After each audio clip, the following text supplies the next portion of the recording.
నిత్య పూజలివివు నేరిచినను ప్రత్యక్షమైనట్టి పరమాత్మునికి నిత్య పూజలివివో.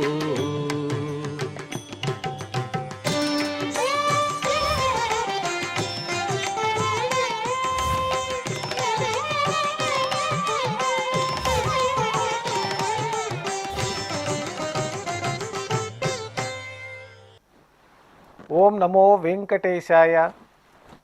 ఆదివారము, శ్రీ పరాభవనామ సంవత్సరము, దక్షిణాయనము, వర్ష ఋతువు, శ్రావణమాసము, శుక్లపక్షము, చవితి తిథి, ఉత్తరా పల్గుని నక్షత్రము, ఆగస్టు 16, 2026.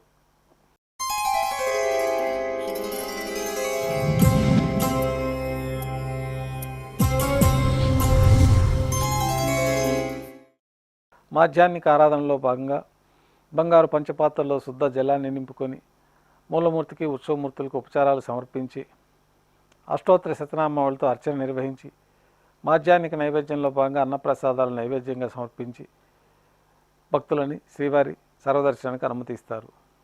ఉభయ దేవేలతో శ్రీ మలయప్ప స్వామివారు మేళతాళాలతో ఊరేగింపుగా బంగారు తిరిచిపైన వేంచేసి విమాన ప్రదక్షిణంగా సంపంగి ప్రాకారంలో కల కళ్యాణ మండపానికి చేరుకుంటారు. కళ్యాణోత్సవం ప్రారంభమవుతుంది.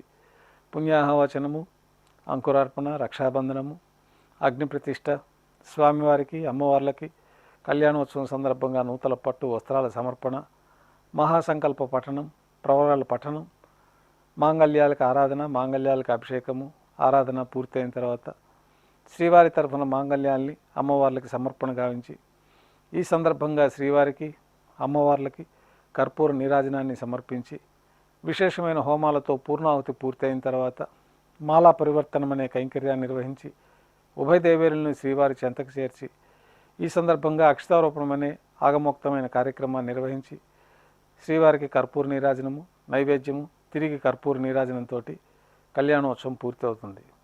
కళ్యాణోత్సవం భక్తుల దర్శనం అనంతరం ఉభయ దేవేలతో శ్రీ మలయప్ప స్వామివారు ధ్వజస్తంభం వద్ద కల అద్దాల మండపానికి చేరుకుంటారు. అద్దాల మండపంలో వేదపారాయణ నడుమ ఊంజల్ సేవ నిర్వహించి కర్పూర నీరాజన సమర్పణతోటి ఊంజల్ సేవ పూర్తి అవుతుంది. ఉభయ దేవేలతో శ్రీ మలయప్ప స్వామివారు మేళతాళాలతో ఊరేగింపుగా ఆలయం వెలుపుల కల వైభవోత్సవ మండపానికి చేరుకుంటారు. ఆర్జిత బ్రహ్మోత్సవంలో భాగంగా శ్రీ మలయప్ప స్వామివారు స్వర్ణ గరుడోపావనం పైన వేంచేస్తారు. కర్పూర నీరాజన సమర్పణతోటి గరుడ వాహన సేవ పూర్తి అవుతుంది. శ్రీ మలయప్ప స్వామివారు హనుమంత వాహనం పైన వేంచేస్తారు. కర్పూర నీరాజన సమర్పణతోటి హనుమంత వాహన సేవ పూర్తి అవుతుంది. పెద్ద శేష వాహనం పైన శ్రీ మలయప్ప స్వామివారు వేంచేస్తారు. కర్పూర నీరాజన సమర్పణతోటి పెద్ద శేష వాహన సేవ పూర్తి అవుతుంది. ఉభయ దేవేరులతో కలిపి శ్రీ మలయప్ప స్వామివారికి బంగారు తిరిచిపైన కర్పూర నీరాజన సమర్పణతోటి ఆర్జిత బ్రహ్మోత్సవం పూర్తి అవుతుంది. సాయం సంధ్య వేళల్లో 1000 దీపాలతో అలంకరించబడి ఉన్న సహస్ర దీపాలంకరణ సేవ మండపానికి ఉభయ దేవేరులతో శ్రీ మలయప్ప స్వామివారు చేరుకుంటారు. వేదం, గానం, నాదం నడుమ సహస్ర దీపాలంకరణ సేవ నిర్వహించి నక్షత్ర నీరాజనము, కర్పూర నీరాజన సమర్పణతోటి దీపాలంకరణ సేవ పూర్తి అవుతుంది. ఉభయ దేవేలతో శ్రీ మలయప్ప స్వామివారు బంగారు తీర్చిపోయిన 4 తిరువీధుల ఉత్సవం జరుపుకుని భక్తులను అనుగ్రహించి శ్రీవారి ఆలయంలోకి చేరుకుంటారు. ఆలయంలో నైవేద్యం పూర్తయిన తర్వాత గర్భాలయంలోకి వేంచేస్తారు. వెంటనే రాత్రి తోమాల సేవ ప్రారంభమవుతుంది. ఉదయం సమర్పించిన పుష్పమాలికలన్నీ సల్లింపు చేసుకొని గర్భాలయాన్ని శుద్ధి చేసుకొని బంగారు పంచపాత్రలో శుద్ధ జలాన్ని నింపుకొని మూలమూర్తికి, ఉత్సవమూర్తులకి శ్రీ వైకానస భగవత్ శాస్త్రోక్తమైన విధానంలో ఉపచారాలు సమర్పించి కొత్త పుష్పమాలలతో మూలమూర్తికి, ఉత్సవమూర్తులకు అలంకరణ జరిపి చతుర్వేద మంత్రాలతో మంత్రపుష్పాన్ని నిర్వహించిన తర్వాత నక్షత్ర నీరాజనము, కర్పూర నీరాజన సమర్పణతోటి రాత్రి తోమాల సేవ పూర్తి అవుతుంది.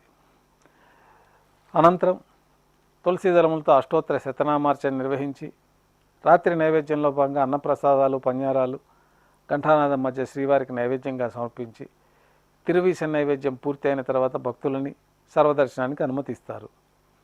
కొద్ది విరామం తర్వాత ఏకాంత సేవలో భాగంగా రాత్రి సమర్పించిన పుష్పమాలికలన్నీ సళ్ళింపు చేసుకొని గర్భాలయాన్ని శుద్ధి చేసుకొని బ్రహ్మ తిరువారాధన కోసమే బంగారు బిందెలోని తీర్థాన్ని సమర్పించి ఏకాంత సేవలో భాగంగా కౌతుకబేరమైన శ్రీ భోగ శ్రీనివాసమూర్తిని బంగారు పట్టు పాన్పు పైన వెంచేపు చేసుకొని ఏకాంత సేవ సందర్భంగా శ్రీవారికి దారోష్ణమైన గోక్షీరము, జీడిపప్పు, ద్రాక్ష, కలకండ కలిపిన మిశ్రమం నైవేద్యంగా సమర్పించి, వివిధ రకాలైన పండ్లు నైవేద్యంగా సమర్పించి కర్పూర నీరాజనంతో ఏకాంత సేవ పూర్తవుతుంది.